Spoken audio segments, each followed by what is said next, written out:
নতুন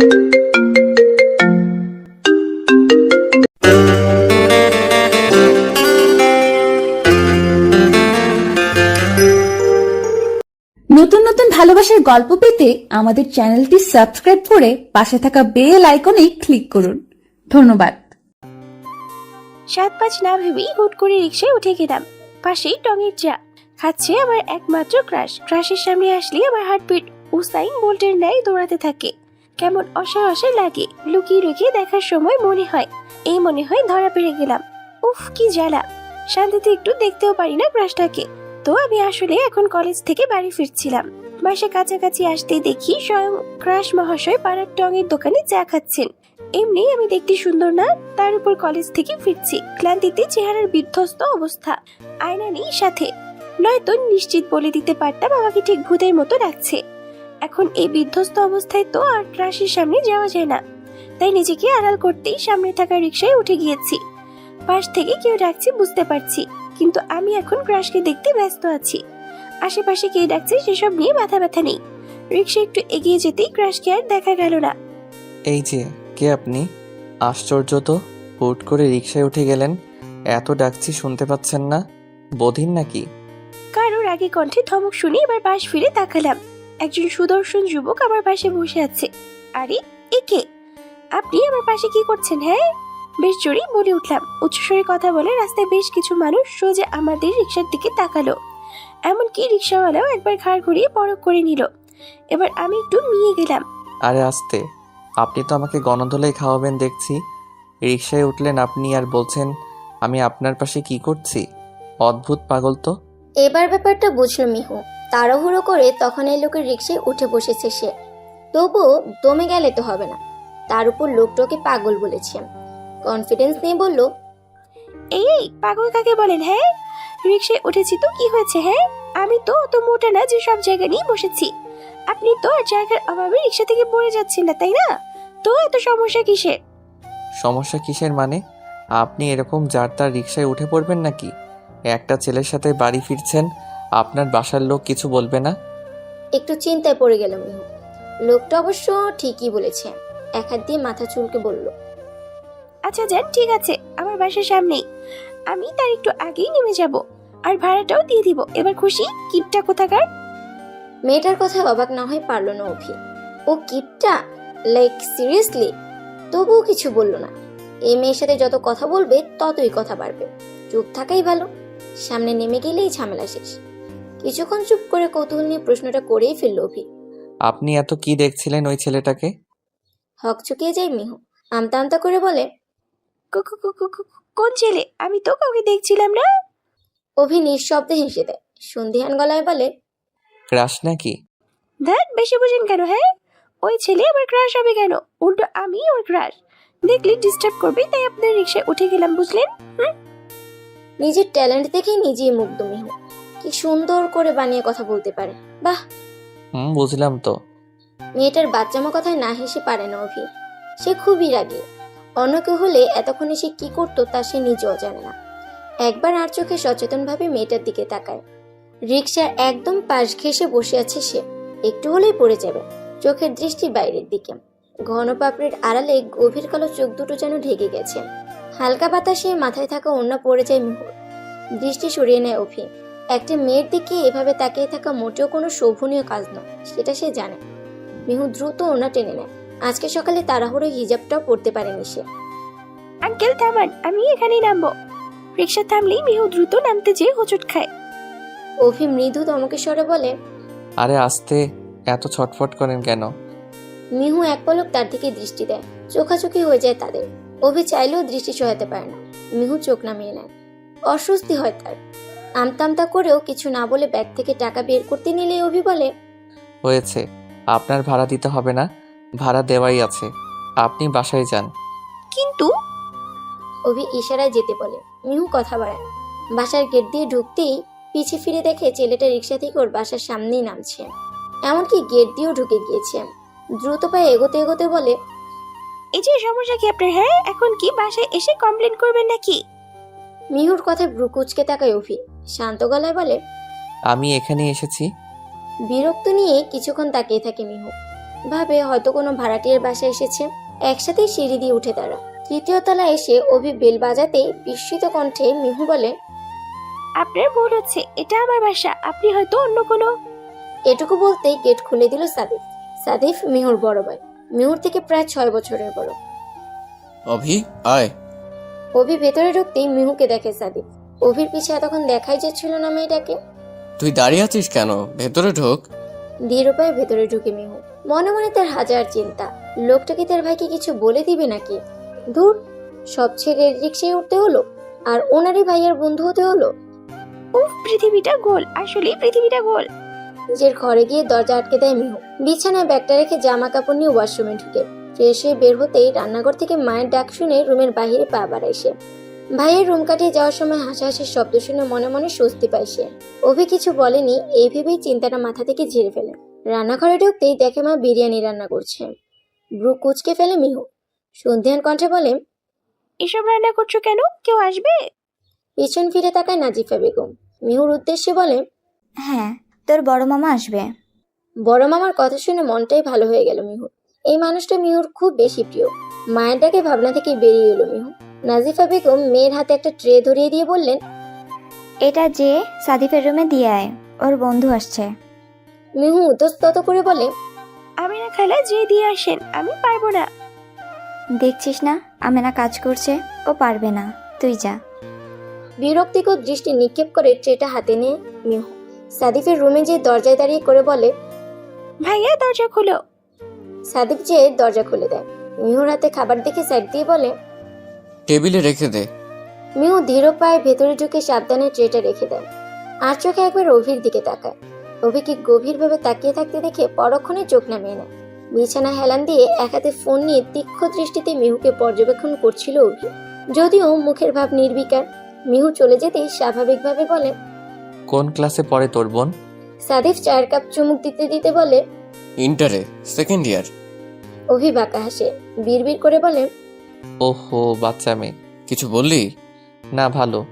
ড্রয়িং রুমে বসে খুশমেজাজে আড্ডা দিচ্ছে সবাই। মিহু বসে আছে তার বড় মামার পাশে। মিহুর পাশে তার মামাতো বোন ফারিয়া। তাদের মুখোমুখি সোফায় বসেছে সাদিফ আর অভি। আর একটা সোফায় বসে আছে মিহুর বাবা ইমতিয়াজ আহমেদ। অভি হাসি মুখে আফতাব হোসেনের সাথে কথা বলছে। আফতাব হোসেন রীতিমতো মুগ্ধ তার কথাবার্তায়। অনেকক্ষণ যাবৎ ফারিয়া মিহুর মাথা খেয়ে যাচ্ছে। অভির ব্যাপারে হাজারটা প্রশ্ন করে তার প্রশংসায় মিহুর মাথা ব্যথা বানিয়ে ফেলছে সে। আমি কিছু জানি না তো ফারিয়া, উনি ভাইয়ার ফ্রেন্ড, শুধু এটাই জানি, আর কিছু জানি না। জানিস না তো কি হয়েছে? জানবি, ছেলেটা যে কি সুন্দর দেখতে, কথা বলার স্টাইলটাও কি সুন্দর। বিহুরে, আমি তো ক্রাশ খেয়ে গেলাম রে। মিহু বিরক্তি নিয়ে বলে, তোর কয়জনকে ভালো লাগে? হ্যাঁ, যাকে দেখিস তার উপরই ক্রাশ খাস। ধ্যাত, তুই বুঝবি না। মিহু কিছু বলে না। এ মেয়েকে বুঝিয়ে লাভ নেই। সন্ধেবেলা মিহু রুমে বসে ফোন চালাচ্ছে। ফারিয়াও তার সাথেই আছেন। হঠাৎই দরজা ঠেলে ভেতরে ঢুকলো নাফিসা বেগম। ব্যস্ত ভঙ্গিতে বলল, মিহু, সাদিফ ডাকে তোকে, ওর রুমে যা। আর ফারিয়া নিচে চল মা, নাস্তা খেয়ে নে।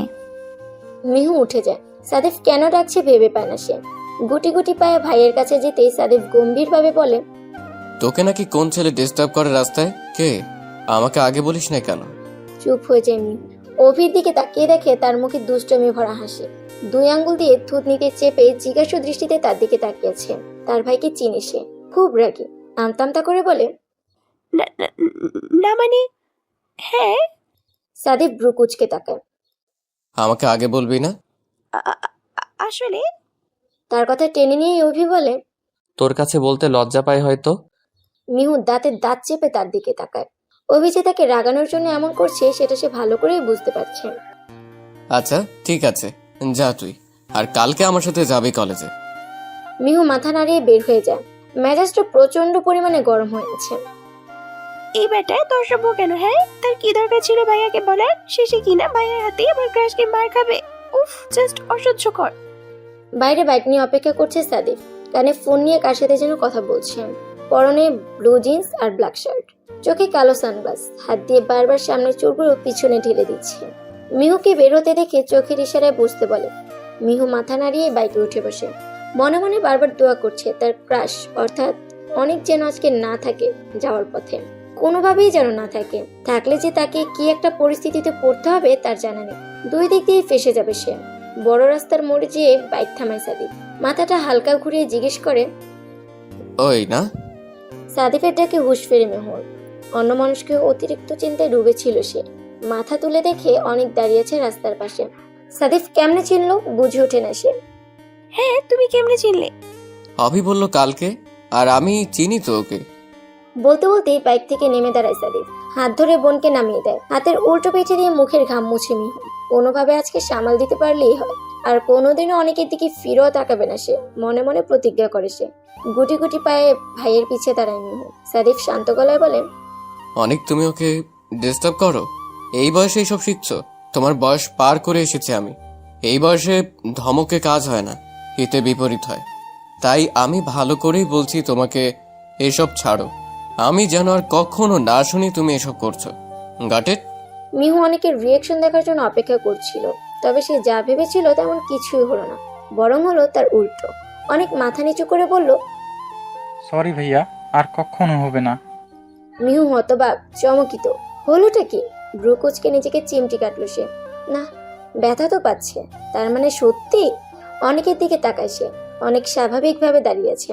তাকে দেখে মনে হচ্ছে যা হচ্ছে তাই যেন হবার ছিল। মিহু চলে যেতেই একটা বাইক এসে থামে সেখানে। হেলমেট খুলে চুলগুলোতে হাত চালাতে চালাতে অভি বলে, গুড জব অনিক, যেমনটা বলেছিলাম ঠিক তেমনটাই করেছো। জি ভাইয়া, আপনি বলেছেন, আমি না করব নাকি? বলেই হাসলো অনেক। অভি হেলমেটটা পরতে পরতে বলল, গুড। কোনো সমস্যা হলে আমাকে বলবা। আজকে আসি, আল্লাহ হাফেজ। আল্লাহ হাফিজ ভাইয়া। বাইক স্টার্ট দিল অভি। মুখে তার দুষ্টু হাসি। মিহুর চিন্তিত চেহারাটা দেখে যে তার কি পরিমাণ হাসি পাচ্ছিল, অনেককে সে আগেই বলে রেখেছিল যেন সাদিফ আসলে সে দোষটা নিজের বলে স্বীকার করে। মিহুকে অপমান করার কোনো ইচ্ছে ছিল না তার। সে শুধু এটাই বোঝাতে চেয়েছিল যে মিথ্যা বললে কতটা ঝামেলায় পড়তে হয়। আর মিহুর চেহারা দেখে সে এতটুকু আশ্বস্ত হয়েছে, মিহু অন্তত মিথ্যা বলবে না আর কখনো। কলেজের সামনে বাইক থামায় সাদিফ। হাত বাড়িয়ে মিহুকে বলে, সাবধানে নাম পড়িস না। বাইক থেকে নামতে নিলে সবসময় হোঁচট খায় মিহু। 2-3 বার পরে ব্যথাও পেয়েছে সে। এজন্যই সাদিফের এক্সট্রা সতর্কতা। মিহু নামতেই পাশে এসে দাঁড়ায় ইপসা, মিহুর একমাত্র বান্ধবী সে। মিহুর হাত টেনে ধরে সে। আরো কিছু বলতে চাচ্ছিল সে, তবে সাদিফকে দেখে থেমে যায়। সাদিফ তখন হাতের ঘড়ি ঠিক করতে ব্যস্ত। এক নজর ইপসাকে দেখে সে, তারপর মিহুর দিকে তাকায় বলে, এত দেরি হলো কেন তোর? জানিস না আজকে ইম্পর্টেন্ট ক্লাস আছে? আরো কিছু বলতে যাচ্ছিল ইফসা, তবে সাদিফকে দেখে থমকে যায়। সাদিফ তখন হাতের ঘড়ি ঠিক করতে ব্যস্ত।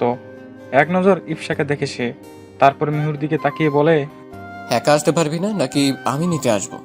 না না না, আমি একাই পারবো। আচ্ছা। বলেই দ্রুত বাইক ছুটিয়ে চলে যায় সে। মিহু দীর্ঘশ্বাস ফেলে। আজকের ঘটনায় সে খুবই দ্বিধাগ্রস্ত। এখনো তার মাথায় কিছুই ঢুকছে না। ইপসা বাহু জাকিয়ে বলে, এই কি হলো তোর? চল। যাচ্ছি, চল। ক্লাসরুমে বসে আছে তারা।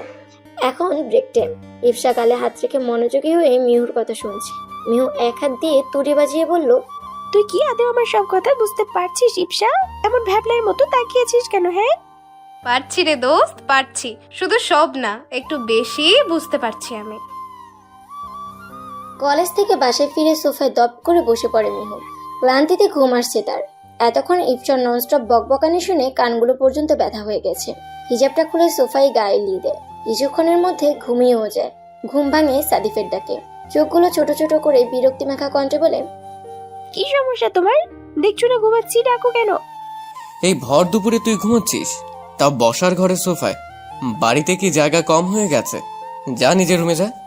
থাক না, ওকে ঘুমাতে দে। পেছন থেকে কারো পুরুষালী কণ্ঠে চমকে ওঠে মিহু। ঘুম উড়ে যায় নিমিষে। জলদি ঘাড় ঘুরিয়ে দেখতে নিলে প্রচন্ড জোরে চিৎকার করে ওঠেন। ঘাড়ে হাত দিয়ে চোখ দিয়ে পানি গড়িয়ে পড়ে তার।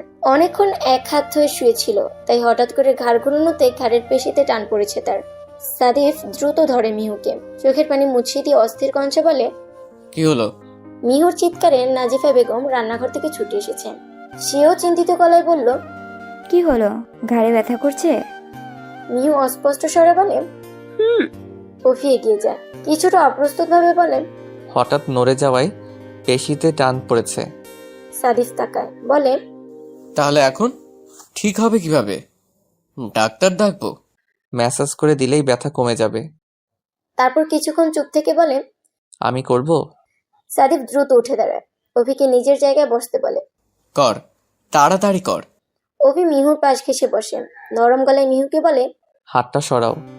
মিহু ঘাড়ে রাখা হাত সরিয়ে নেয়, চোখ মুখ খিচে বন্ধ করে আছে সে। অনেক জায়গায় দেখেছে কোথাও মুচকে গেলে একটানে ঘুরিয়ে দেয় আর মুচকানো জায়গায় ঠিক হয়ে যায়।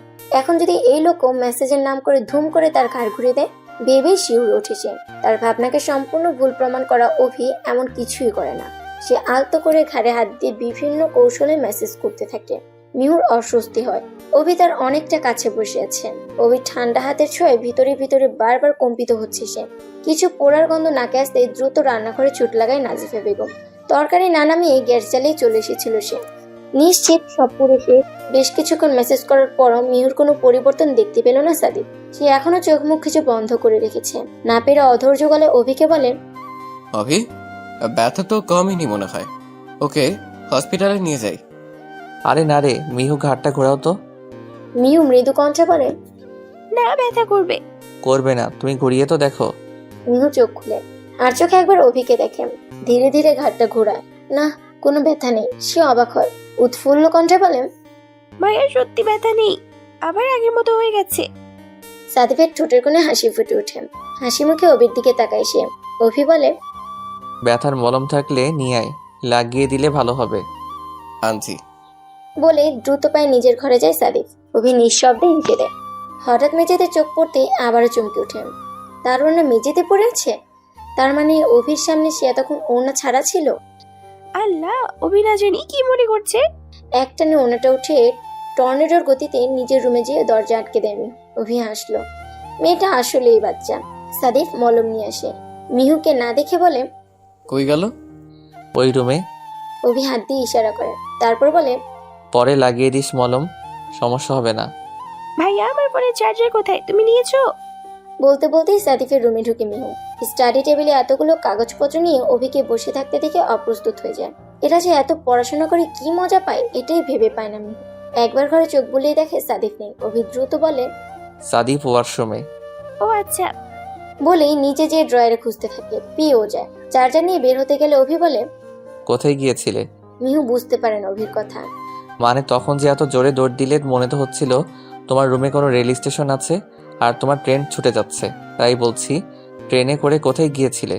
আপনার শ্বশুরবাড়ি গিয়েছিলাম, আপনিও যাবেন? বলেই হনহন করে রুম থেকে বেরিয়ে যায় সে। অভি একা একাই হাসে। এক আঙ্গুল দিয়ে কপালের সাইডে ঘষতে ঘষতে বিড়বিড় করে বলে, আমি তো আমার শ্বশুর বাড়িতেই আছি। মুষলধারে বৃষ্টি হচ্ছে, সাথে তুমুল বেগে বাতাস। গ্রীষ্মকালের এই কালবৈশাখীর সময় কোনো আগাম বার্তা ছাড়া এমন হঠাৎ ঝড় বৃষ্টি অস্বাভাবিক কিছু নয়। একটা দোকানের সামনে টিনের সামান্য ছাউনির নিচে জড়সড় হয়ে দাঁড়িয়ে আছে মিহু। ভেজা শরীরে ঠান্ডা শীতল বাতাসের স্পর্শ সর্বাঙ্গে ছড়িয়ে পড়তে থরথর করে কাঁপছে সে। ক্রমশ বৃষ্টির চাপটা এসে আরো নিপুণভাবে ভিজিয়ে দিচ্ছে তাকে। পরনে হালকা গোলাপি রঙের থ্রি পিস, জামার হালকা রং ভেদ করে সবকিছু প্রায় দৃশ্যমান। মিহু ওনাটা মাথা থেকে নামিয়ে ভালো মতো গায়ে জড়িয়ে নিল। ভেজা চুলগুলো কোনো রকম হাত দিয়ে গুছিয়ে নেয়। আশেপাশে আরো অনেকগুলো লোক দাঁড়িয়ে আছেন। একরাশ অস্বস্তি নিয়ে এক কোণে নিজেকে আরো একটু গুটিয়ে নিয়ে দাঁড়িয়ে রইল সে। কিছুক্ষণ আগে কলেজ থেকে হেঁটেই বাড়ি ফিরছিল মিহু। আজকাল হাঁটতে বেশ ভালো লাগে। আকাশে মেঘ করছে দেখে দ্রুত পা চালায়। তবে তার আগেই ঝমঝমে বৃষ্টি নেমে যায়। দৌড়ে এখানে আসতে আসতে অনেকটা ভিজে যায়। বৃষ্টির সময় রিক্সা পাওয়া যায় না, যাও দু একটা আছে সেগুলো রাস্তার ওপারে। আর এই ভেজা অবস্থায় রাস্তার ওপারে যাওয়া কোনোভাবেই সম্ভব নয় মিহুর পক্ষে। মিহু না? পরিচিত কারো কণ্ঠের মুখ তুলে তাকায় মিহু। সামনে থাকা ব্যক্তিটি তার জন্য সবচেয়ে বিরক্তিকর হওয়া সত্ত্বেও তাকে দেখে এখন বিরক্ত লাগছে না। প্রশ্নের উত্তরে মৃদু মাথা নাড়ায় সে। সামনে বাইক থামিয়ে দাঁড়িয়ে আছে অভি। সেও ভিজে চুপচুপে, গায়ের শার্ট লেপটে আছে শরীরের সাথে। হেলমেটটা খুলে চুলগুলো ঝাড়তে ঝাড়তে দ্রুত মিহুর পাশে এসে দাঁড়ালো সে। এখানে দাঁড়িয়ে আছো কেন? কলেজ থেকে বাড়ি ফিরছিলাম, বৃষ্টি নামে মাঝপথেই। মিহুর কণ্ঠ ঈষৎ কেঁপে কেঁপে ওঠে।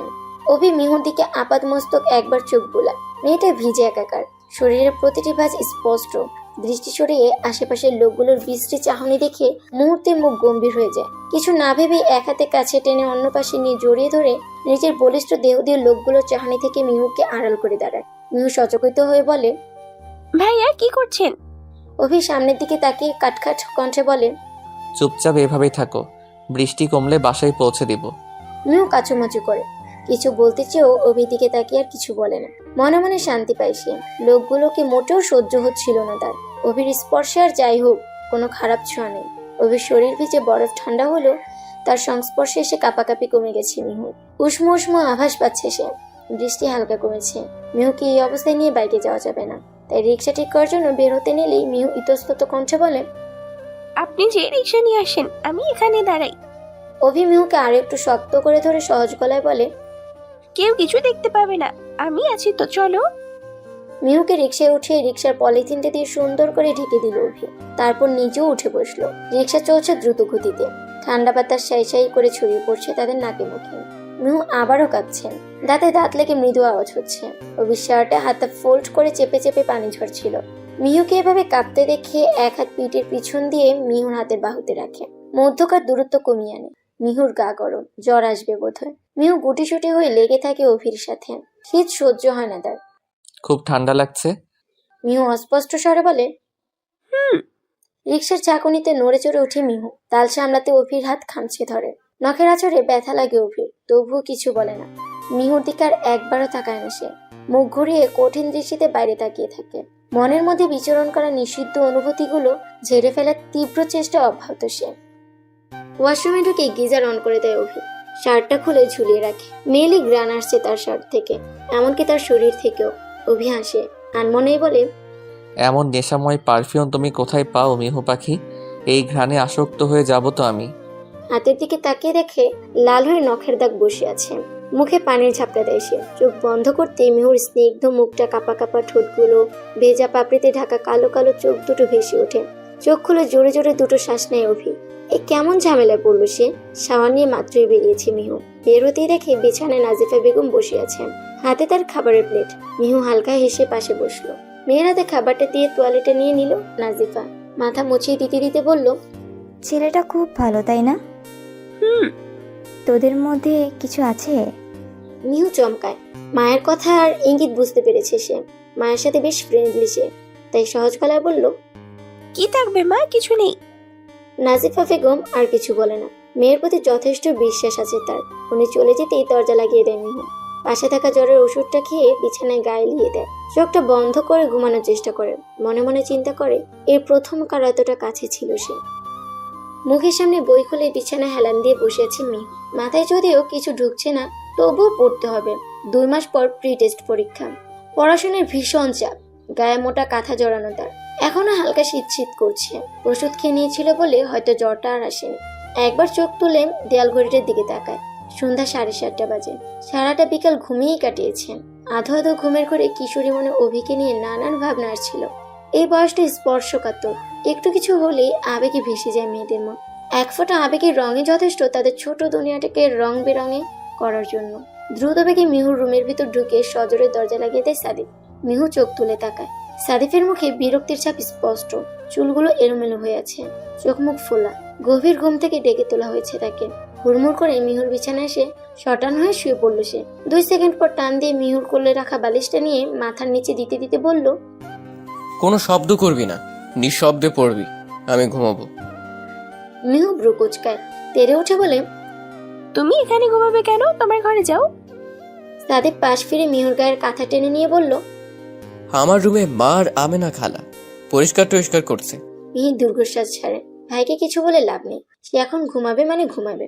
দেখ, এত মোটা করে কাঁথা নেয় কেউ? গন্ডারের চামড়া নাকি তোর? গরম লাগে না নাকি? মিহু কাঁথাটা ধরে বলল, কাঁথাটা ছাড়ো, আমি মাছ খুলে গায়ে দিচ্ছি। কাঁথাটা সাদিফের গায়ে দিয়ে লাইট অফ করে আলতো করে দরজা ভিড়িয়ে বের হয়ে যায় মিহু। রান্নাঘরে যাওয়ার পথে ভাইয়ের রুমে একবার রুকে দেয়। মা বিছানা ঝাড়াঝাড়ি করছে আর আমেনা খালা একটা লাঠির মতো ঝাড়ু দিয়ে দেয়ালের কোণের ঝুল ঝাড়ছে। ছোট করে একটা শ্বাস ফেলে মিহু। তার মা অতিরিক্ত সূচিবাই টাইপের মানুষ। মিহুর ফোন অনবরত বেজেই চলছে। সাদিফ কানে বালিশ চেপে রাখা সত্ত্বেও শব্দটা তার কানে এসেই চলছে। এই মিহুটা ফোন রেখে কই গেল কে জানে। অধৈর্য হয়ে না দেখে ফোনটা রিসিভ করে সাদিফ। হ্যালো বলার আগে ওপাশ থেকে মিষ্টি কণ্ঠে চাচালো ভাবে ভেসে আসে, ওই কই মরছিলি তুই? কতক্ষণ যাবত ফোন করছি? আচ্ছা শোন, আমি একটু তোর বাসায় আসতেছি। হ্যাঁ, আমার বায়োলজি প্র্যাকটিক্যাল খাতাটা তোর কাছে না? কালকে তো জমা দিতে হবে। আমার তো আবার কমপ্লিট হয়নি। ওইটা একটু বের করে রাখ, আমি এসেই নিয়ে। সাদিফ অবাক হয়। ফোনটা কান থেকে সরিয়ে স্ক্রিনের নামটা দেখে। নাম্বারটা ইফসা চুন্নি দিয়ে সেভ করা। সাদিফ ঠোঁট বাঁকিয়ে হাসে, ভাবে একটা মানুষ এক নিঃশ্বাসে এত কথা কিভাবে বলতে পারে। হ্যাঁ, সে ঘুম ঝরানো ভরাট গলায় বলে, আমি ওর ভাই, তুমি আসো, আমি মিহুকে বলে দিচ্ছি। সাদিফ ইফসার জবাবের অপেক্ষা করে, কোনো উত্তর না পেয়ে আবার বলে, ইফসা। ইফসা দাঁত দিয়ে ঠোঁট কামড়ে ধরে। বুকের ভেতর মনে হয় হাতুড়ি পিটাচ্ছে কেউ। তবুও গলার স্বর নামিয়ে কোনো মতে বলে, জি ঠিক আছে ভাইয়া। সাদিফ ফোন কেটে দেয়। ইফসার মন খারাপ হয়, সাদিফ এমন মুখের উপর ফোনটা কেটে দিতে পারলো। একটু কথা বললে কি হয়, সে কি এতই খারাপ? আবার পরক্ষণেই ভাবে, কণ্ঠ শুনেই বোঝা গেল উনি ঘুমিয়েছিলেন। ওর ফোন করাতে বিরক্ত বোধ করেননি তো? সাদিফ গলা চড়িয়ে মিহুকে ডাক দেয়। মিহু সবেমাত্র চুলা থেকে কফিটা নামিয়েছে, মগে না ঢেলেই রুমে যায় মিহু। দরজার সামনে দাঁড়িয়েই বলে, কি হয়েছে? সাদিফ মৃদু ধমকে বলে, ফোন নিয়ে যেতে পারিস না? তোর বান্ধবী ফোন করছিল, ওর বায়োলজি প্র্যাকটিক্যাল খাতা বের করে রাখতে বললো, ও নিতে আসতেছে। মিহু সামনে যেয়ে ফোনটা নেয়। সাদিফ আবারও বালিশে মুখ গুজে দেয়। লাস্ট লাইট জ্বালিয়ে খাতাটা বের করে মিহু। লাইট জ্বালায় না বিধায় সাদিফের ঘুমে ডিস্টার্ব হয়। ল্যাপটপের দিকে গভীর দৃষ্টিতে তাকিয়েছে অভি। আমেরিকার পড়াশোনা নিয়ে একটা আর্টিকেল পড়ছে। মাস্টার্স ফাইনাল ইয়ারটা শেষ হলে আমেরিকার পিএইচডি করতে যাবে সে। এরকমটাই প্ল্যান তার। ধনী পরিবারের ছেলেও, চাইলেই বাবার অফিসের কাজে হাত দিতে পারে সে। কিন্তু না, শুধু সেটা করতে তার মন সায় দেয় না। নিজেই কিছু করার ইচ্ছে তার। আগে নিজে প্রতিষ্ঠিত হবে, তবেই বাবার কাছে হাত দিবে, তার আগে না। দরজায় নক করার শব্দে ধ্যান ভাঙে তার। ল্যাপটপের থেকে দৃষ্টি না সরিয়ে বলে, আসো। দরজা ঠেলে ভিতরে ঢুকলো নিশাত। পরনে টাইট জিন্স আর পাতলা ফিনফিন একটা টপস। সোনালি কালার করা চুলগুলো উঁচু করে বাঁধা।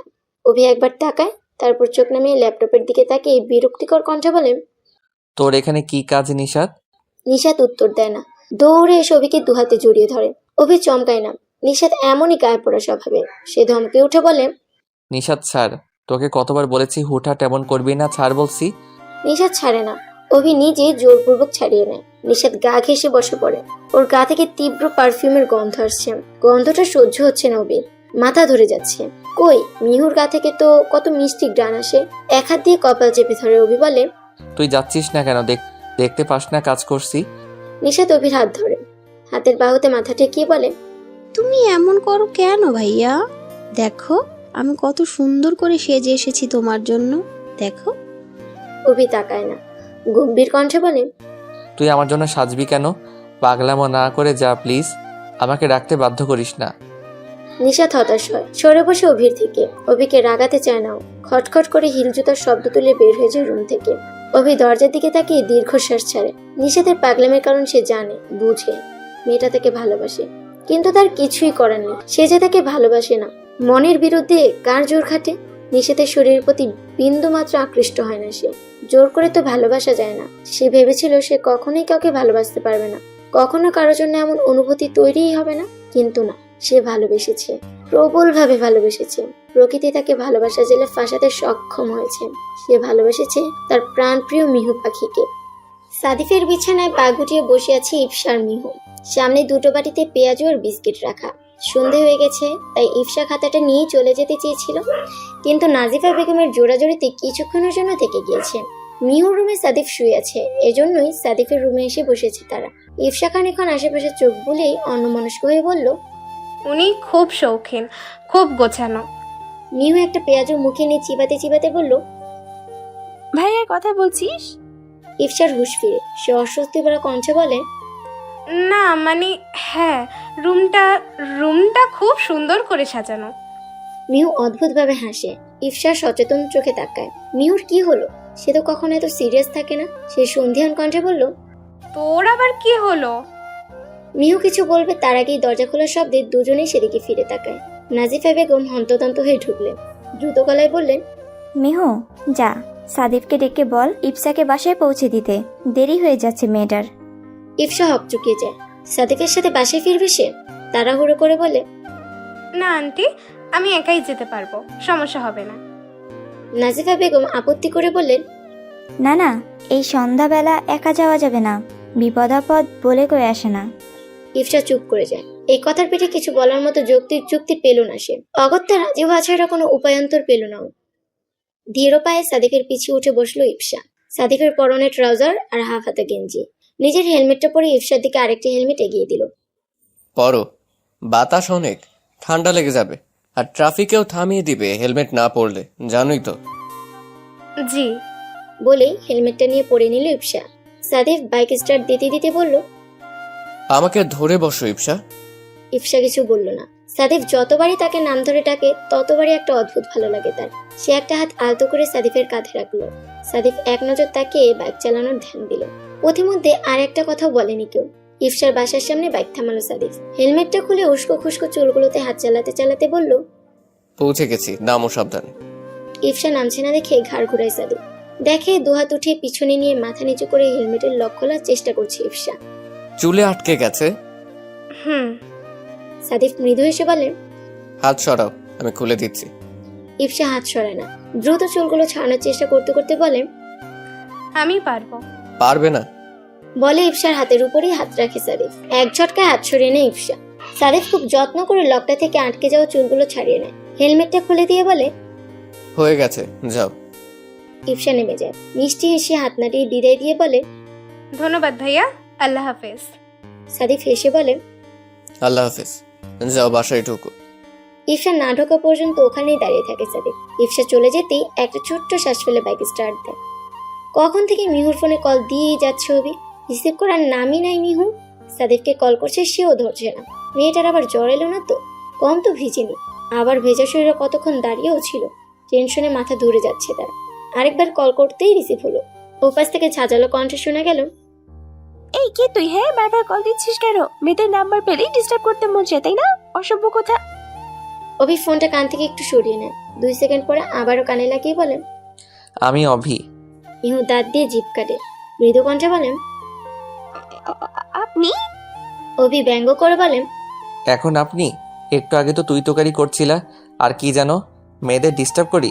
অসভ্য। আমি জানতাম না যে আপনি ফোন করেছেন। আচ্ছা ফাইন, এবারের মতো মাফ করে দিলাম। এখন বলো, এতক্ষণ কই ছিলা? ফোন রিসিভ করনি কেন? আননোন নাম্বার রিসিভ করি না। আপনি এতবার ফোন দিচ্ছেন তাই ধরলাম। গুড। সাদিপ কই?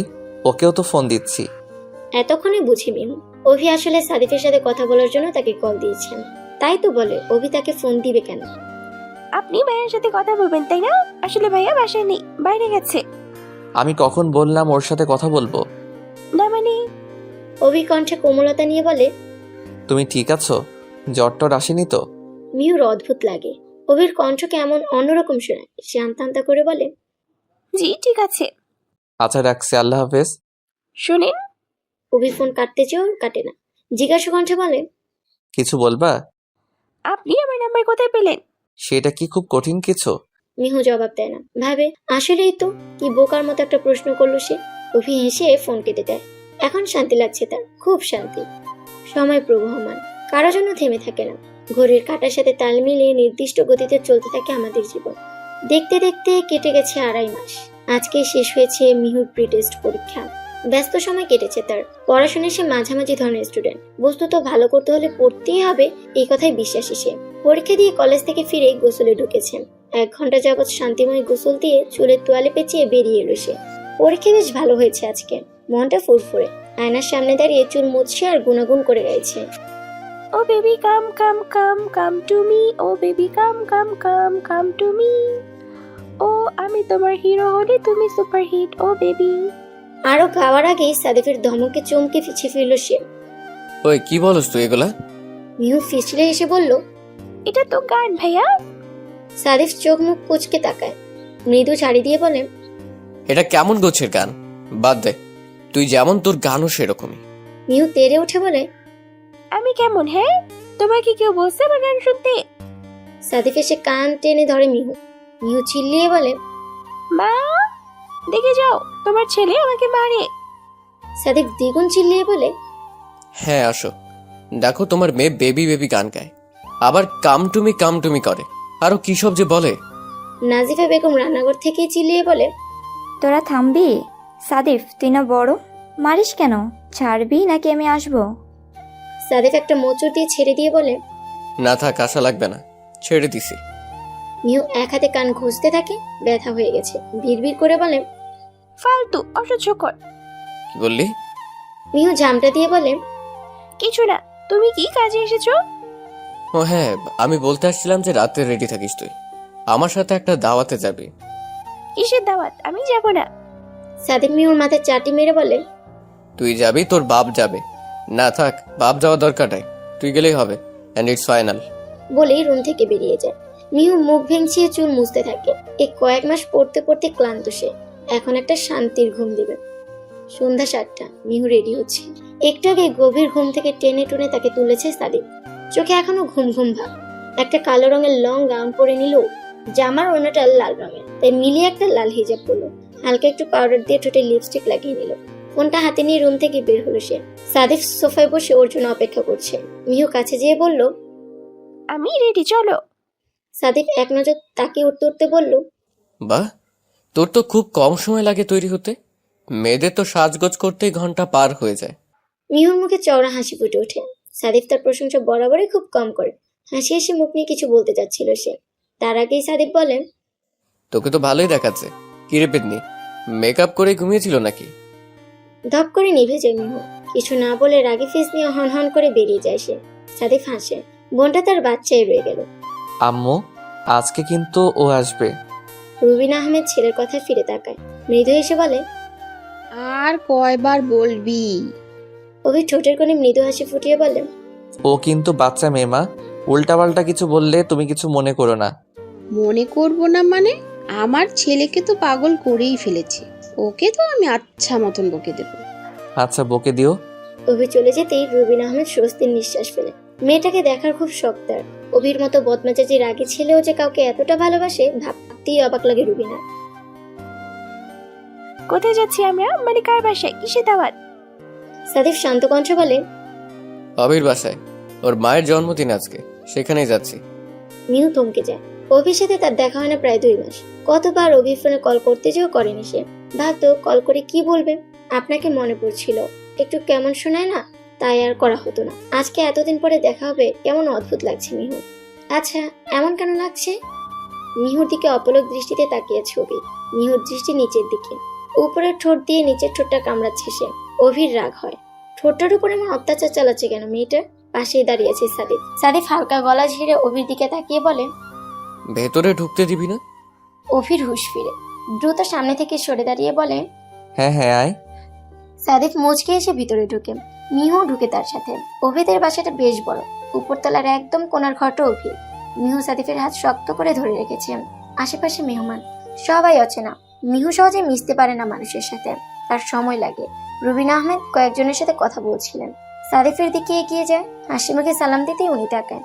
মিহুও সালাম দেয়। উনি সালামের উত্তর দিয়ে বলেন, কেমন আছো বাবা? আলহামদুলিল্লাহ আন্টি, আপনি কেমন আছেন? ভালো আছি। মিহুর গালে হাত রেখে বলেন, মিহু, তাই না? মিহু অবাক হয়। ভদ্রমহিলা ওর নাম জানলো কি করে? মৃদু স্বরে উত্তর দেয়, জি। ভারী মিষ্টি দেখতে তুমি। অভির পছন্দ আছে। মিহু চমকায়। কথার মানে বুঝতে না পেরে বলে, কি আন্টি? রুবিনা বেগম দাঁত দিয়ে জিভ কাটেন। অভি তাকে এসব বলতে মানা করেছিল, তবুও সে বলে ফেলেছে, তাই কথা কাটানোর জন্য বলেন, মিহু তো আগে কখনো আসেনি। সাদিফ তো চিনো এইসব। ওকে বাগানটা ঘুরিয়ে দেখাও, ওর ভালো লাগবে। অভিও যা সাথে। এখানে সব বড় মানুষদের আড্ডাখানা। বুড়ো মানুষের জন্মদিন তো, তোমরা বাচ্চারা সব বোর হবা। বলেই হাসেন উনি। মিহু মুগ্ধ হয়। ভদ্রমহিলা এত সুন্দর করে কথা বলে, দেখতেও বেশ সুন্দরী। চেহারায় বয়স্কের ছাপ আছে, তাও সুন্দরী। এই জন্যই মনে হয় উনি এত সুন্দর। কি সব ভাবছি আমি। মিহু মনে মনে বলে, বাগানে এসে দেখে গুটগুটে অন্ধকার। অভির ভ্রু কুচকে আসে। সব লাইট তো জ্বালানো ছিল, বন্ধ করলো কি? মিহু সাদিফের গা ঘেঁষে দাঁড়ায়। সাদিফ এক হাতে জড়িয়ে ধরে তাকে। অন্ধকার ভয় পেয়ে মিহু একটু দাঁড়া, আমি দেখছি। বলেই ভেতরে যায়। কিছুক্ষণের মধ্যে সব লাইট জ্বলে ওঠে। মিহু পিট পিট করে তাকায়। চোখে আলো সয়ে যেতেই অবাক হয়ে চোখ বড় বড় করে তাকায়। এত বড় ফুলের বাগান! মিহু এগিয়ে যায়। সাদিফ পকেট থেকে ফোন বের করে। হাঁটতে হাঁটতে ফোন চালায় সে। অভি মিহুর পাশে পাশে হাঁটে। একটা গাছ দেখে দাঁড়িয়ে পড়ে মিহু। হলুদ রঙের বেশ সুন্দর ফুল ফুটে আছে সেটা। মিহু হাত দিয়ে ধরে কৌতূহলী কণ্ঠে বলে, এটার নাম কি? অভি সাদিফের দিকে তাকায়। তাদের থেকে কিছুটা দূরে দূরে হাঁটছে সে। চোখের দৃষ্টি ফোনের মধ্যে আবদ্ধ। অভি মিহুর দিকে কিছুটা ঝুঁকে বলে, এটার নাম আলমান্ডা। বাংলায় বলে অলকানন্দা। মিহুর উচ্ছ্বসিত কণ্ঠস্বর। এটার নাম কি? বাহ, বাংলা নামটা তো অনেক সুন্দর, অলকানন্দা। অভি তির্যক গলায় বলে। তুমি নিবে? ছিঁড়ে দিব? মিহু অভির দিকে তাকায়। অভিকে এত কাছে দেখে হৃদস্পন্দন দৌড়াতে থাকে তার। আমতা আমতা করে বলে, না, ফুল গাছই সুন্দর লাগে, ছিঁড়ে নিলে সৌন্দর্যের ব্যাঘাত ঘটে। অভি মিহুর এমন ফেস দেখে সরে দাঁড়ায়। তার মুখে তার প্রশস্ত হাসি। হাত দিয়ে চুলগুলো পেছনে ঠেলে দেয় সে। মিহু অদ্ভুত ভাবে তাকায়। অভির এই হাত দিয়ে চুল সরানোটাও একদম পারফেক্ট ভাবে করে। সাদিফ ততক্ষণে মিহুর পাশে এসে দাঁড়িয়েছে। পকেটে ফোনটা ঢোকাতে ঢোকাতে সে বলল, হলো তোর ফুল ফল দেখা? মিহু ব্রুকুচকে বলে, এখানে ফল নেই ভাইয়া, শুধু ফুল। সাদিফ ফিসেল হাসে। তুই আছিস না? আস্ত একটা কদবেল। মিহু তেড়ে ওঠে, গলা উঁচিয়ে বলে, ভাইয়া। ওর সাথে না লাগলে হয় না তোর? চল ভেতরে চল, কেক কাটবে এখন। অভি আগে ঢুকে, পিছে পিছে ঢুকে সাদিফ মিহু। একটা জায়গায় দাঁড়াতেই মিহুকে ধাক্কা দিয়ে সামনে যায় একটা মেয়ে। সাদিফ ধরে ফেলে বিধায় সামনে নেয় মিহু। নয়তো নির্ঘাত এতগুলা মানুষের সামনে পড়ে গিয়ে মান সম্মান যেত তার।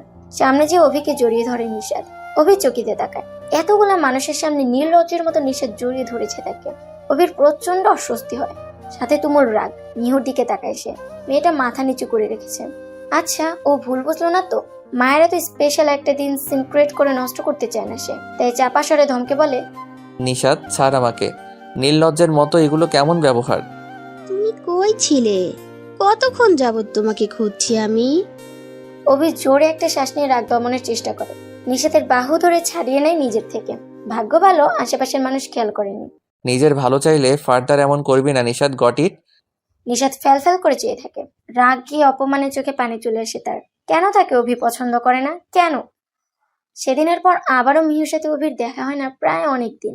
কথায় আছে না, দূরত্বে প্রেম বাড়ে, সেটাই হচ্ছে মিহুর সাথে। ভালো লাগাটা তুমুল বেগে ভালোবাসায় রূপ নিচ্ছে। তবে বলার সাহস নেই মিহু। তার মধ্যে জড়তা কাজ করে। সাদিফ তার বাবা মা কেমন ভাবে নিবে বিষয়টা জানা নেই তার। তার উপর ওই দিনের মেয়েটার ওই রকম একটা কাজ। হয়তোবা মেয়েটা অভির কিছু হয়, খুব ঘনিষ্ঠ কেউ। একদিন সকালে নাস্তা করছিল সে। সাদিফ তার পাশে বসে খাচ্ছেন। মাস্টার্সের কনভোকেশন ছিল তার 1 সপ্তাহ আগে। পড়াশোনা শেষ। পিএইচডি করার জন্য আমেরিকান ইউনিভার্সিটিতে অ্যাপ্লাই করেছে সে আর অভি। মাসখানেক লাগবে হয়তো কনফার্মেশন মেল পেতে। হঠাৎ করে মিহুর প্রচন্ড মাথা ব্যথা শুরু হয়। দু হাতে মাথা চেপে ধরেও। সাদিফ হকচকিয়ে মিহুর মাথায় হাত রেখে বলে, কি হলো মিহু? মিহু কোনো মতে বলল, মাথা ব্যথা করছে, খুব মাথা ব্যথা। আমি বলতে বলতেই সাদিফের গায়ে ঢলে পড়ে সে। অজানা আতঙ্কে বুক ভারী হয়ে যায় সাদিফের। মিহুর রিপোর্ট হাতে নিয়ে বসে আছে সাদিফ। চোখ লাল হয়ে আছে তার। কেবিনের বাইরে তার মা অঝোর ধারায় কাঁদছে। বড় মামি সামলাচ্ছে তাকে। সাদিফ তাদের কি বলে সান্ত্বনা দিবে জানেন। তার নিজেরই কেমন হিসেব ছাড়া লাগছে। কয়দিন যাবত এত মাথা ব্যথা হতো মিহুর। ওরা ভাবতো নর্মাল মাইগ্রেনের ব্যথা হতো, কিন্তু তাদের ধারণা সম্পূর্ণ ভুল ছিল। মিহুর ব্রেন টিউমার ধরা পড়েছে। ডাক্তারের কথাগুলো মনে মনে আওড়াতে আওড়াতে বেরিয়ে এলো সাদিফ। মাকে দেখে একটা দীর্ঘশ্বাস ছাড়ে সে। বলা বাহুল্য, মিহুর বাবা বিদেশ থাকে, তাই সবটাই সাদিফের দায়িত্ব। সে বড় মামার দিকে তাকিয়ে যথাসম্ভব কঠিন গলায় বলে, মামা, ডাক্তার বলেছেন সপ্তাহ খানেকের মধ্যে অপারেশনটা করিয়ে ফেললেই ভালো হবে। তবে বাংলাদেশে নয়, ইন্ডিয়ায়। মিহুর তো পাসপোর্ট নেই, তুমি কোনোভাবে সেটা ম্যানেজ করতে পারবে না? অবশ্যই, সেটা কোনো ব্যাপার না। ওকে, ইন্ডিয়ায় কোথায় কি করতে হবে সেগুলো আমি দেখে নেব। সেটা নিয়ে টেনশন করার কোনো কারণ নেই। এখন একটু বাইরে যাচ্ছি, মিহুর কিছু ওষুধ আনতে হবে। সাদিফ বেরিয়ে যায়। মিহু এখনো অচেতন। মূলত ঘুমের ওষুধ দিয়ে ঘুম পাড়িয়ে রাখা হয়েছে তাকে। বোধ করে স্ট্রেস নিলে তার মাথায় চাপ পড়বে, তাই ঘুমিয়ে থাকাই শ্রেয়। রিক্সা থেকে দ্রুত নেমে হসপিটালে ঢুকে ইপসা। অনেকবার মিহুকে কল দেওয়ার পর যখন সে ধরেননি, তখন সে বাধ্য হয়ে তার মাকে কল করে। ফোন রিসিভ করে মিহুর মামি। তার থেকে মিহুর এই অবস্থা জানতে পেরেছ। এক মুহূর্ত দেরি না করে হসপিটালের নাম জেনে ছুটে এসেছে সে। রক্তের সম্পর্ক না থাকলেও মিহু যে তার কাছে কি সেটা শুধু সে আর সৃষ্টিকর্তা জানে। জীবনের এক পর্যায়ে যখন সে সুইসাইডের মতো জঘন্য কাজ করতে গিয়েছিল, তখনও ফ্যামিলির মানুষ নয়, বরং মিহুই তাকে সামলেছিল, তাকে বুঝিয়েছিল। এজন্যই হয়তো আজও বেঁচে আছে সে। রিসিপশনিস্টের থেকে কেবিন নম্বর জেনে সিঁড়ি দিয়ে ওঠার পথে সাদিফকে চোখে পড়ে তার। তাকে বোধহয় খেয়াল করেনি। পাশ কাটিয়ে দ্রুত নিচে নেমে যায় সাদিফ। ইফসা ছোট্ট করে একটা শ্বাস ফেলে উপরে উঠে যায়। সে সাদিফের প্রতি দুর্বল, সেটা সে জানে এবং মানেও। তবে দুর্বলতাটাকে প্রশ্রয় দেয় না, দমিয়ে রাখার চেষ্টা করে। একপাক্ষিক ভালোবাসা প্রশান্তি থাকে না, থাকে শুধু না পাওয়ার প্রবল যন্ত্রণা ও হাহাকার। বিছানায় হেলান দিয়ে ল্যাপটপে কাজ করছিল অভি। হাতে ধোয়া ওঠা কফির মগ। একটা চুমুক দিয়ে কিছু একটা ভেবে সাদিফকে কল দেশে। প্রথমবারে রিসিভ হয় না, ব্রুকুচকে আবারও কল করে। এবার রিসিভ হয়। ওপাশ থেকে সাদিফের ভাঙা কণ্ঠে ব্যস্ত গলা শোনা যায়। হ্যাঁ অভি বল। তুই কি ব্যস্ত? তোর গলা এমন শোনাচ্ছে কেন? সাদিফ একটা ফাঁকা ঢোক গিলে নিজেকে সামলে বলে, মিহু হসপিটালে। আমার এতটুকু বোনটার ব্রেন টিউমার হয়েছে। অভি স্তব্ধ হয়ে যায়। কেমন ফাঁকা ফাঁকা লাগে তার। ধাক্কাটা নিতে পারে না সে, কথা বের হয় না মুখ দিয়ে। আচ্ছা রাখছি, হ্যাঁ। ফোন কেটে যায়। সাদিফ কান থেকে নামাতেই আবার রিসিভ করে সাদিফ। অভি শুধু বলে, কোন জায়গায় আছে ও? সাদিফ হসপিটালের নাম বলে। অভি ওকে বলে কেটে দেয়। নাজিফা বেগম মিহুর পাশে বসে মাথায় হাত বুলিয়ে দিচ্ছে। ইপসা এক পাশে বসে হাত ধরে রেখেছে। মিহু বারবার তাদের দিকে তাকাচ্ছে। মাথায় ব্যথাটা এখন নেই, তবে বুঝতে পারছে তার হয়তো কোনো বড় অসুখ হয়েছে। সে বলে, আচ্ছা আমার কি হয়েছে আমাকে বলবে তো? নাজিফার চোখ দিয়ে পানি গড়িয়ে পড়ে। ইপসা তুই তো বল। ইপসা মৃদু হাসার চেষ্টা করে বলে, কিছু হয়নি তোর, একদম পারফেক্ট আছিস তুই। মিহুর বিশ্বাস হয় না। চোখ বন্ধ করে সে কিছুক্ষণ পর চোখ খুলে বলে, ভাইয়া কোথায়? মিহু তাকায়, হাসি ফোটে তার মুখে। ইপসা দাঁড়িয়ে যায়, সাদিফকে বসার জায়গা দেয়। সাদিফ মিহুর মাথায় হাত বুলিয়ে দিয়ে নাজিফা বেগমকে বলে, মা তুমি যে ফ্রেশ হয়ে কিছু খেয়ে নাও, তোমার বিপি লো হয়ে যাবে। নাজিফা যেতে চায় না। সাদিফ জোর করে ইপসার সাথে পাঠিয়ে দেয় তাকে। এখন মা অসুস্থ হয়ে পড়লে কজনকে সামলাবে সে? তারা বেরিয়ে যেতেই সাদিফ মিহুর দিকে তাকায়, হালকা হাসার চেষ্টা করে বলে, মাথা ব্যথা করছে না তো? মিহু মাথা নাড়িয়ে বলে, করছি না। আবার কি হয়েছে? কেউ কিছু বলছে না কেন? সাদিফ একটা লম্বা দম ফেলে। নার্স কিছু খাবার নিয়ে ঢুকে। সাদিফ সেগুলো নিয়ে বলে, আপনি যান, আমি খাইয়ে দিব। নার্স চলে যেতেই মিহুকে উঠিয়ে হেলান দিয়ে বসাতে বসাতে বলে, আমি বলছি। মিহুর মুখে খাবার তুলে দিয়ে বলে, দেখ মিহু, আমি যা বলবো তুই কিন্তু একদম ভয় পাবি না। মিহু জিজ্ঞাসু দৃষ্টিতে তাকিয়ে থাকে। সাদিফ আরেক গাল খাবার তুলে দিয়ে বলে, তোর মাথায় একটা ছোট্ট টিউমার হয়েছে, ভয়ের কিছু নেই। একটা ছোট্ট অপারেশন করতে হবে জাস্ট। বাংলাদেশেও করানো যাবে, বাট তোর সেফটির জন্য আমরা ইন্ডিয়ায় করাবো। ওখানে চিকিৎসা খুব উন্নত, কোনো রিস্ক থাকবে না, বুঝলি? মিহু নির্বিকার। তার কেমন রিয়েক্ট করা উচিত বুঝতে পারছে না। সে কি কাঁদবে? কিন্তু কান্না আসছে না। সে স্বাভাবিক গলায় বলল, আমি কি মারা যাবো ভাইয়া? সাদিফের বুকটা ধক করে উঠে। সে শক্ত কণ্ঠে বলে, এসব কি বলিস? ব্রেন টিউমারে কেউ মারা যায় নাকি? কত মানুষের হয় এমন। মিহু হাসে। সে জানে অধিকাংশই বাঁচে না। এতটা ছোট সে নয় যে কিছু বুঝে না। তবে ভাইয়ের দিকে তাকিয়ে আর কিছু বলে না, চুপচাপ খেতে থাকে।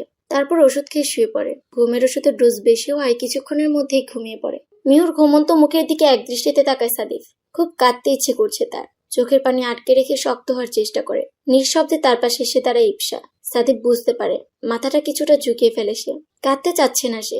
ইপসা পাশে বসে এক হাত সাদিফের কাঁধে রাখে। সাদিফ আর আটকাতে পারে না। ইপসাকে চাপটে ধরে ফুফিয়ে ওঠে। ইপসা থমকে যায়। কি হচ্ছে বোঝার চেষ্টা করে। খানিকক্ষণ পর কাঁধে চোখের পানির অস্তিত্ব পেতেই বুঝে সাদিফ কাঁদছে। সে ধীর কণ্ঠে বলে, শান্ত হন ভাইয়া, মিহু ঠিক হয়ে যাবে। সাদিফ তাকে ছাড়ে না। ইপসাও আর কিছু বলে না। সাদিফকে বাধা দিতে ইচ্ছে করে না তার। কেমন আপন আপন অনুভব হয় তার। কিছু সময় পরে সাদিফ নিজেই ছেড়ে দেয় তাকে। উঠে দাঁড়িয়ে অপ্রস্তুত ভাবে বলে, I am sorry, I am really sorry, I can't control myself, really sorry. Ipsa চাপা সরে বলে, ইটস ওকে। সাদিফ দ্রুত বেরিয়ে যায়।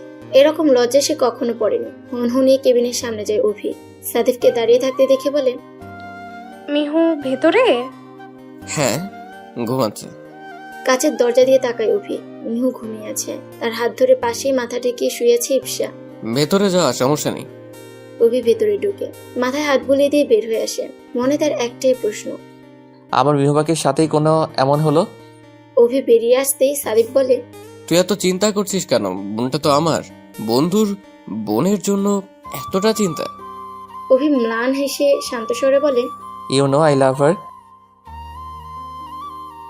ব্যস্তময় শহর।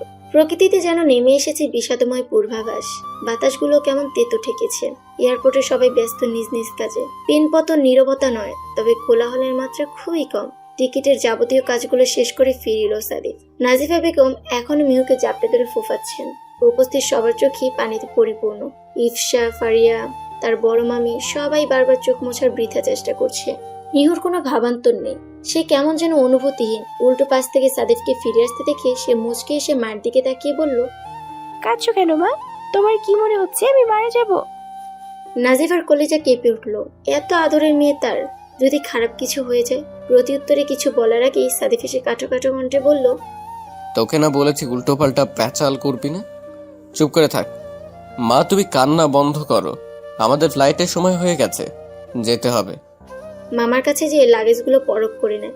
সবার দৃষ্টির অগোচরে ক্ষীণ শরীর ইফসাকে বলে, মায়ের খেয়াল রেখো। ইফসা মাথা কাত করে। যতদিন ওরা ফিরছে না ততদিন মিহুর মায়ের সাথেই থাকবে সে।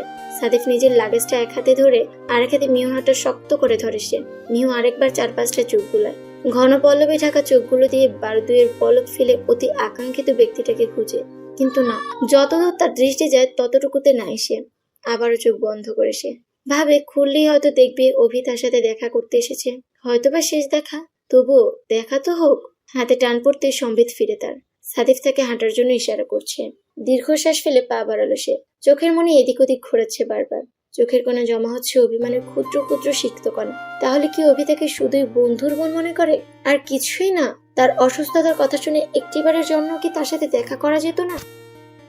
নাকি উনি আমার অসুস্থতার কথা জানেই না? পরক্ষণেই ভাবে, না, ভাই অবশ্য তাকে বলেছে, হয়তো উনি প্রয়োজন বোধ করেনি অথবা তার ইচ্ছে হয়নি দেখার। এই এক সপ্তাহে নিজের মনকে শক্ত করেছে মিহু। পৃথিবীতে শুধু বেঁচে থাকাটাই যে কতটা সুখের সেটা ক্ষণে ক্ষণে বিস্তরভাবে উপলব্ধি করতে শিখেছে। যদিও বেশিরভাগ সময় ঘুমিয়ে থাকতো সে, মূলত ঘুম পাড়িয়ে রাখা হতো তাকে, যেন মাথায় চাপ না পড়ে। বড় মামা সাদিক আর সে যাচ্ছে ইন্ডিয়া। তার বাবা দেশে আসতে চেয়েছিল, তবে ভিসা পায়নি, তাই আসা সম্ভব হয়নি। মিহু মুখ ঘুরিয়ে পিছিয়ে তাকায়। তার অতি প্রিয় মানুষগুলোর ছলছল নয়নের দিকে কিছুক্ষণ তাকিয়ে থাকে। জানে না আবার আসতে পারবে নাকি দেশে, দেখতে পারবে নাকি প্রিয় মানুষগুলোকে। প্লেনে ওঠার আগ মুহূর্ত পর্যন্ত সে ভেবেছিল অভির সাথে হয়তো দেখাটা হবে, কিন্তু না, আসলেই দেখাটা হলো না। সিটে মাথা এলিয়ে দিল মিহু। চোখ বন্ধ করে মনে করলো সেদিন অভির মায়ের জন্মদিনের দিন তাদের শেষ দেখার হওয়ার সময়টা। চোখের কোণ ঘেঁষে দুফোঁটা অবাধ্য অশ্রু গড়িয়ে পড়লো। সাদিফ তাকে কাঁদতে দেখে ব্যস্ত কণ্ঠে বলল, মাথা ব্যথা করছে তোর? ওষুধ নিয়েছিলি না? মিহু সন্তর্পণে পানিটা মুছে মৃদু এসে বলল, ব্যথা করছে না ভাইয়া, তুমি চিন্তা করো না। সাদিফের চোখে মুখে বিস্ময়। এই এক সপ্তাহ মিহুকে একবারও কাঁদতে দেখেনি সে। কোথাও হালকা কেটে গেলেও বাড়িঘর মাথায় তুলে বসতো মিহু। আজ পর্যন্ত মাকে ছেড়ে একা কোথাও বেড়াতে পর্যন্ত যায়নি, অথচ আজকে এই নির্ভীক মিহুকে নতুন করে দেখছে সে। নিজের ছোট্ট বোনটাকে নতুন করে চিনছে। ঘন্টাখানেক পরে অপারেশন থিয়েটারে ঢোকানো হবে মিহুকে। সাদিফের কাঁধে মাথা দিয়ে চোখ বন্ধ করে রেখেছে সে। বাবার সাথে কথা হয়েছে কিছুক্ষণ আগে। বাবার কণ্ঠটা কেমন যেন ভেজা ভেজা শোনাচ্ছিল। বাবাকে কখনোই কাঁদতে দেখেনি মিহু। চোখ না খুলে একটা ছোট্ট শ্বাস ফেলে বলল, আমার খুব ভয় করছে ভাইয়া। সাদিফ বোনের মাথায় হাত বুলিয়ে বলে, ভয় পাবি কেন? কত রেয়ার কেস আছে জানিস? মানুষ বেঁচে থাকার তীব্র ইচ্ছা প্রকাশ করে বলে বেঁচে যায়। মনের জোরটাই আসল। এই ভয় তোর বেঁচে থাকার ইচ্ছেটাকে গ্রাস করে ফেলবে বোন। মনে সাহস রাখ, আল্লাহ যা করেন ভালোর জন্যই করেন। মিহু উত্তরে কিছু বলার আগেই কেবিনে কারো ঢোকার শব্দে মুখ তুলে তাকায়। সামনে থাকা মানুষটাকে দেখে বিস্ময়ের চূড়ান্ত পর্যায়ে পৌঁছে যায় সে। মুখটা কিঞ্চিত ফাঁক হয়ে যায়। একটু আওয়াজ করে বলে ওঠে, আপনি? অভি কাছে এগিয়ে যায়।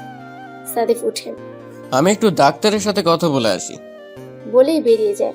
অভি যে মিহুর পাশ ঘেঁষে বসে, এক হাত দিয়ে বাহু জড়িয়ে ধরে বলে, আমার মিহু পাখি ভয় পাচ্ছে কেন? অভির মুখে আমার মিহু পাখি ডাক শুনে লজ্জারাঙা হয়ে যায় মিহু। সেগুলোকে পাশে রেখে দৃঢ় অভিমানী কণ্ঠে বলে, আপনি আমাকে দেখতে আসেননি কেন?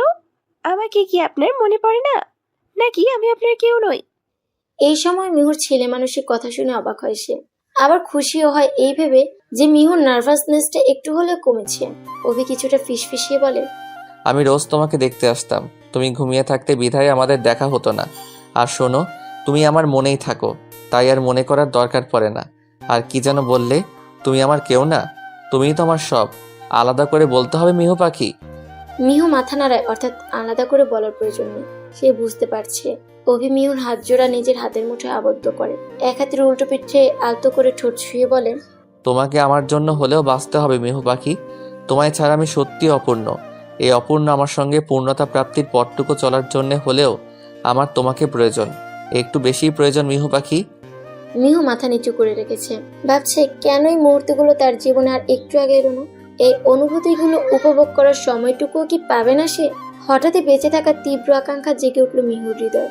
তাকে বাঁচতেই হবে। খানিক পরেই নার্স এলো মিহুর পোশাক বদলে অপারেশনের পোশাক পরিয়ে দেওয়ার জন্য। অগত্যা অভি বেরিয়ে যায়। বেরোনোর সময় একবার মিহুর দিকে তাকিয়ে মৃদু হাসে। মুখে হাসি দিলেও মনে মনে দীর্ঘশ্বাস ছাড়ে মিহু। আদৌ কি বাঁচবে সে? ঘন্টা দুয়েক যাবৎ অপারেশন থিয়েটারে ঢুকানো হয়েছে মিহুকে। সাদিফ এক দৃষ্টিতে থিয়েটারের বাইরের জ্বলতে থাকা বাল্বটার দিকে তাকিয়ে রয়েছে।